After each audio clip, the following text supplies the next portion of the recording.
మహబూబాబాద్ జిల్లా కురవి మండలం రాజోలులో భర్త ఇంటి ముందు భార్య ఆందోళనకు దిగింది. రాజోలుకు చెందిన కునుగంటి సురేందర్ అనే వ్యక్తితో మానస అనే యువతికి 3 ఏళ్ల క్రితం వివాహం జరిగింది.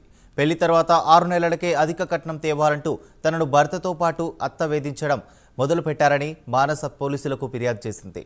కేసు వెనక్కి తీసుకోవాలని భర్త బెదిరిస్తున్నారని, తనకు న్యాయం చేయాలని మానస భర్త ఇంటి ముందే నిరసన చేపట్టింది. మ్యారేజ్ అయిన తర్వాత 1 మంత్ 20 days ఉంచుకొని నన్ను బయట నా గోల్డ్ నా బట్టలు అన్నీ వాళ్ళే తీసుకొని ఉత్తి కాళ్ళతో బయటికి నెట్టేశారు. నెట్టేసిన తర్వాత నేను పెద్ద మనుషుల దగ్గరికి పోయి చెప్పిన. వాళ్ళు పిలిపించి అడిగితే నాకు విడాకులు కావాలి అని అన్నారు. వాళ్ళ అక్కని, వాళ్ళ చెల్లెని, వాళ్ళ అమ్మని, వాళ్ళ బావల్ని కనుక్కున్న తర్వాత అది నేను నా నిర్ణయం ఏందో మీకు చెప్తాను పెద్ద మనుషులకు అన్నారు. తర్వాత నేను కొన్ని రోజులు టైం ఇచ్చిన తర్వాత మళ్ళీ పెద్ద మనుషుల దగ్గరికి పోయి చెప్తే వాళ్ళు వచ్చి నా మీద, నా కుటుంబం మీద దాడి చేశారు. వాళ్ళు అధిక కట్నం కోసం వేధింపులు పెట్టడం వల్ల, దాడి చేయడం వల్ల నేను వరకట్నం కేసు కూడా పెట్టాను.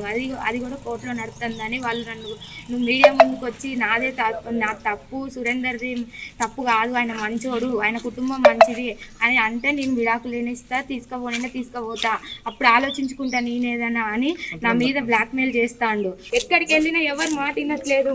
మీరే నాకు న్యాయం చేసి పెట్టండి మీడియా వాళ్ళు.